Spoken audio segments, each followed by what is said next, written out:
Good morning, good evening, and good afternoon, sharpshooters. I am Deadshot, host of Warframe Mornings over on Twitch. Today we are back at it again with another build showcase. Today I am repping my Radiation Loki. This build I find to be pretty fun. It's all about making sure that you have your health up, invisibility up, and your enemies debuffed. Always the best combination. If you happen to like this video, please do drop a like. Lets me know to keep going with this kind of content. And if you like the content and want to see more, please hit that subscribe button and you'll get notified when I post my next video. All right, jumping into the build, we're gonna start off strong. Got brief respite in our aura mod, or in our aura slot, so that we can get that that energy to shield conversion. Primed sure-footed so that we are not being knocked down regardless of whether or not we can be seen. Rolling guard for the status cleansing and invulnerability, even though the invulnerability doesn't quite matter the same way these days. Primed continuity for the ability duration. Not very much ability duration on this build. We just want a little bit to keep the invisibility up and to keep up the Shirinka pillars, which will be our Helmneth ability. Primed flow for the energy pool. Stretch for ability range. This build utilizes a lot of ability range, mainly for radial disarm. Speaking of radial disarm, we are going to be utilizing the augment for it as well, irradiating disarm, which will then proc radiation statuses on my enemies as well as the Shirinka pillars. Equilibrium for the health to energy conversion and energy to health. Overextended for more range, and blind rage to help counteract some of that, and the negative efficiency, which we don't need. Jumping into the arcanes, we are running Arcane Universal Fallout so that we can gain even more energy and even more health and keep ourselves alive and fueled for a lot longer in our combat. Arcane Crep Secular. Now, while you could find an arcane that gives you more ability strength, I am also utilizing this for the final crit damage while invisible. This will help us with our melee weapons and dealing more damage. Navigation is marked with new invasions. Margulis shush. All right, getting into our abilities, going over the Shirinka pillars. This is going to be stripped from Corvex. This is going to be our primary source of dealing out radiation damage. It also slows down enemies to 35%. Sorry, not to 35%, but it slows them down by 35%. So that allows us to not get shot at as much, and this also slows down their animation of being disarmed, so they'll be stunned in that animation for longer, and we can get more hits on them while they're trying to lose their weapons. Invisibility, pretty straightforward. Turn yourself invisible, changes the color of your screen, very nice. Switch teleport, we're not going to be utilizing this too much. Didn't realize I had that much range. That's a lot of range. And I don't know what that speed buff is. I think you get a speed buff now from using Switch Teleport. It doesn't say that in the ability description, so I'm not entirely sure what that means, but I'm pretty sure that's what it means. So you can utilize that to give yourself a little bit more of a speed buff as well. And then Radial Disarm, which is going to disarm our enemies, give them their melee weapons, and force them to get closer to us, where we will then take them out with our melee weapons. For our primary weapon, we're going to be using the Miter. This is going to be our Pimple Popper. I think I've showcased this guy before, but we're going to go over the builds real quick. Utilizing Neutralizing Justice, each Miter blade has a 90% chance to immediately destroy a nullifier field. With our high multi-shot between Vigilante Armament and Split Chamber, we have a 2.5 times multiplier for our multi-shot, which means that we can be firing 2 to 3 blades, which pretty much guarantees that you're going to be popping those bubbles every time. Amalgam Serration for the sprint speed, speed trigger so that you can get those blades out faster. Elementalist, because why not? I don't know why. I just added it because of the extra punch through, I guess. And then terminal velocity for the projectile speed. And we're going to be utilizing primary dexterity because it gives us that combo duration, as this is going to be a melee build. For your secondary, you can utilize kind of whatever utility secondary you want. This is not conducive to it. So what we're gonna do, I'm gonna switch this up. I should have really went over this. We're gonna switch up for the epitaph, because this has a melee build on it as well. And the only thing that matters here is Amalgam Barrel Diffusion, Augur Pact for the shield conversion, and Augur Seeker for the shield conversion. Then I have these things just to help with priming enemies if I need to. And then you have secondary dexterity once again for that combo duration. And our melee weapon of choice is going to be the Coda Hirudo, because I noticed that Loki has a bit of a health problem and he really does not like to hang on to it for very long. Unfortunately, we are going to be utilizing it for its invigorated unique trait, and that is critical hits have a 5% life steal and increases maximum health by 5% for 15 seconds up to 25%. We are going to be utilizing this a lot, as this can give Loki a fair good health buff, and it'll keep him alive regardless of being hit with toxic procs or not. Our stance is going to be Brutal Tide. I think this is for combos. Yeah, this gives a lot of bonus damage on your left trigger abilities and your movement abilities, up to 300% attack on your final attacks and 200% in between. So it gives you a fair high damage combo. Primed Pressure Point is going to be our base damage multiplier. We're also going to be rocking Primed Fury for that attack speed, Gladiator Might for more critical damage, and this, I hope this mod set actually is working again, because they said they were fixing it in the next major update, which was Old Peace. So I'm hoping that this mod set works again and gives us that 10% critical chance per combo multiplier. We're also going to be running Amalgam Organ Shatter. I don't really need the heavy attack wind-up speed, but it is helpful, and it gives us 85% more critical damage. Our element of choice is going to be Shocking Touch for the electricity, boosting our valence that much further, giving us a very high proc priority and almost 1,000 energy or electricity damage per hit. Galvanized Steel for more critical chance and critical damage. Primed Reach so that we can hit more enemies from further away. It's actually kind of important that you have this, because the Hirudo has like no range. It's really fun. So you either have to get really close to enemies, or you add this and you don't have to hit them from as close. You can hit them from a little bit further away. It's a little bit nicer. And then of course Blood Rush so that we have that stacking critical chance. Moving on to our companion, we are rocking the beautiful Panzer Vulpaphyla with a 4x4. All of our mutagens and antigens. Getting on to the mods, pretty basic setup here. Synth Fiber, Synth Deconstruct for the conversion and the production of health orbs. Or for the production of health orbs and for the ability to pick up health orbs regardless of whether or not your health is full. Motor Symbiosis so that you can prevent skill issues a little bit further, because let's be real, skill issues happen, toxic procs happen, we all love it.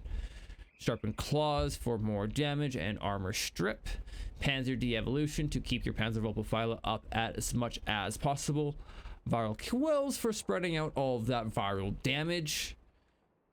Fetch for pickup range, Tenacious Bond for that final critical damage multiplier, which will stack with our Arcane Crepuscular.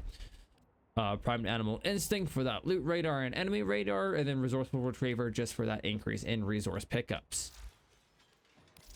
Moving on to the claws, we are rocking that Frenzied Posture so that our Vulpaphyla will hit as many enemies as possible and proc as many different status effects and strip as many different pieces of armor as possible. We're running Bright for the critical chance and critical damage. This will synergize with our Tenacious Bond and give us that 1.2%, or sorry, that 1.2 times final critical damage. Radon Claws for the critical damage and radiation bonus. Bloodthirst so that your Vulpaphyla can heal per hit that they dish out, and because they're dealing mostly slash damage, or slash damage is one of their main types of damage. They will be healing quite often. Magnetic claws, so that you can increase the status duration of their viral quills and of the procs that they dish out from the claws. Frost jaw, so that we can increase that viral. Sorry, this gives us viral.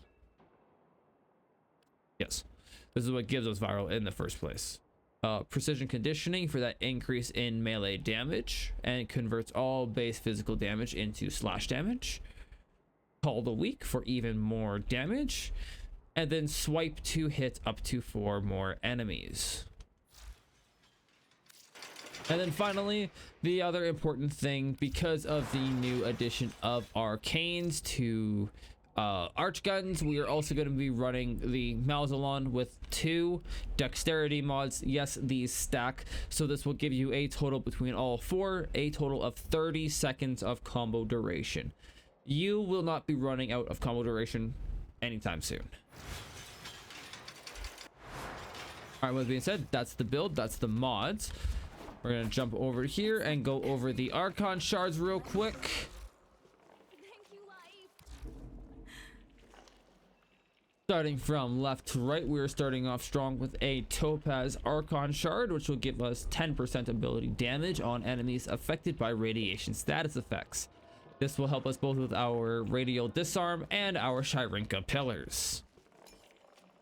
A Tau Forge Blue Archon shard for an increase in that health pool, because again, Loki is squishy and we have a way to regen our shields quite effectively and quite fast, so we need a way to keep our health up. That, and this will also help stack with the Hirudo and its invigorated buff. We got 1 Amber Archon shard for casting speed, 1 Tau Forge for casting speed, and finally 1 Crimson Archon shard for that little bit of ability strength. Mostly because I can't decide if the Topaz would be better here or the Crimson. I don't know what's going to be more beneficial, the ability strength or the ability damage. So I'm still kind of playing with that aspect, but we'll see how that turns out once I get another Topaz Archon shard. We'll see how it goes. For now, we are going to jump straight into the highest level mission that we can possibly find in Steel Path. Maybe I didn't. Maybe I hid. First things first, we're going to check Void Fissures. And we do not have Circulus as our option, so we are going to jump into Circulus ourselves. And we're going to make sure it is in solo mode so that we can fully display the way this build works.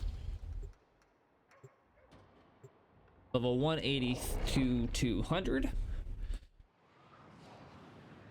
We will probably be sitting somewhere in that 180 to 185 ranges. We will be extracting after 5 minutes. These are worthy foes. Gotta really hope I didn't fall down. Your peril.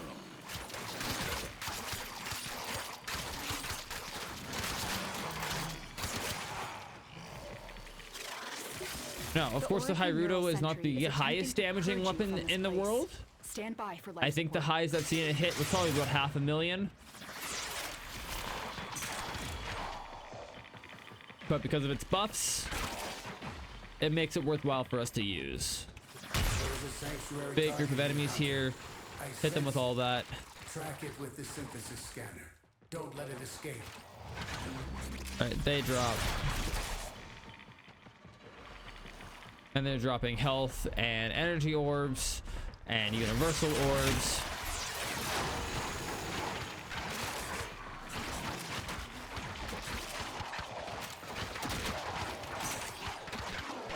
So this build basically just allows you to bully your enemies. They can't do anything about it. They have their melee weapons, they're fighting each other. Constantly taking damage, being slowed down. And you're not even in their crosshairs.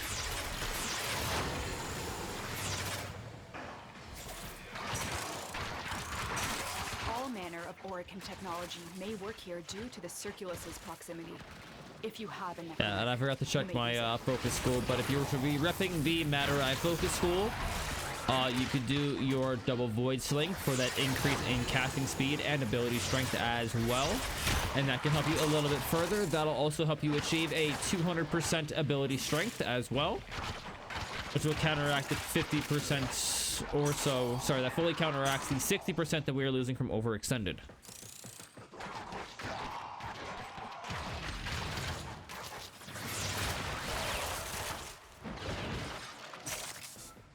And, you know, every once in a while we can throw a little mercy in there because, you know, they're fun to do.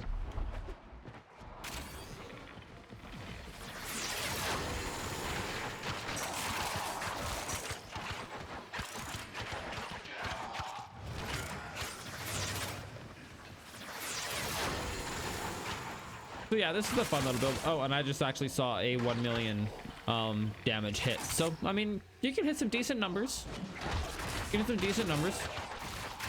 The whole idea is that each one of these crits you're healing off of and gaining health from.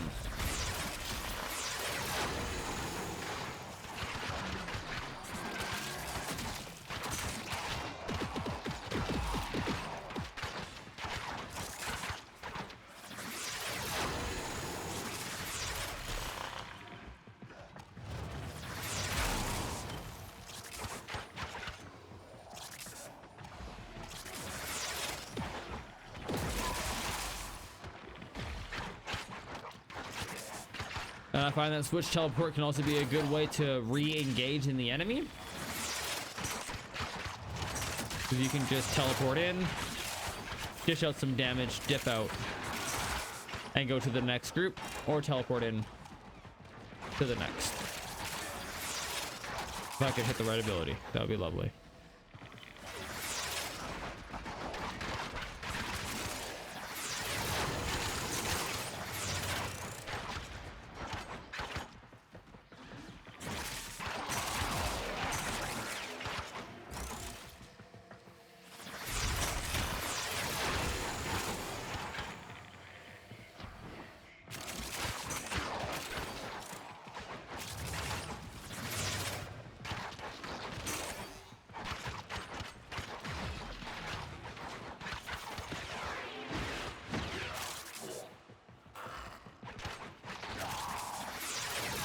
But yeah, pretty straightforward.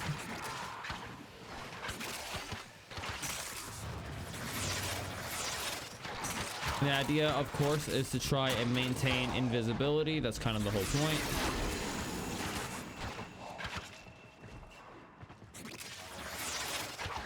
Oculists, if they scan you, sentient This fighters build won't is be far actually behind. really effective for anything in the Daemon Sanctum.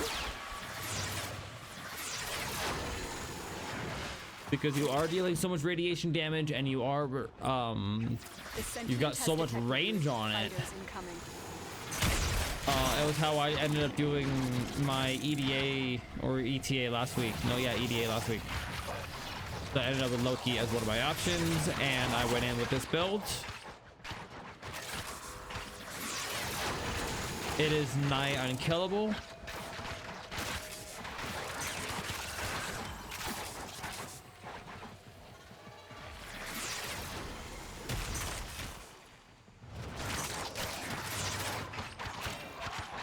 As long as you don't end up dealing with violence.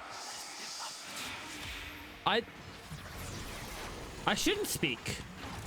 The longer you hold out, the deeper I can search. But if you need to leave, extraction is ready. These manifestations, they aren't from the neural sentry. Destroy them. They are drawing from your life support. Get out of here.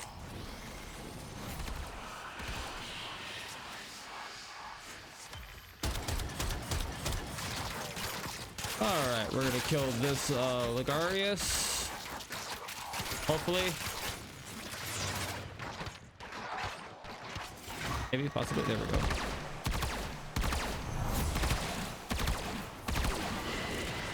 Alright, and we are out of here.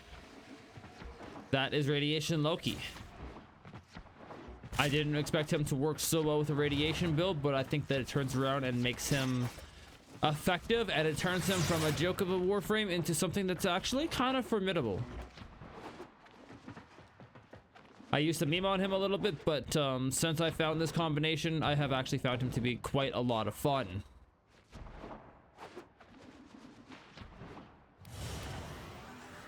You are a blade.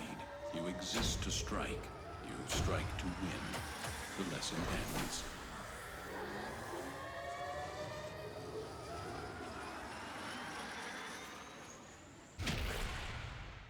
All right, well, that's going to be all from me today. That is our Radiation Loki.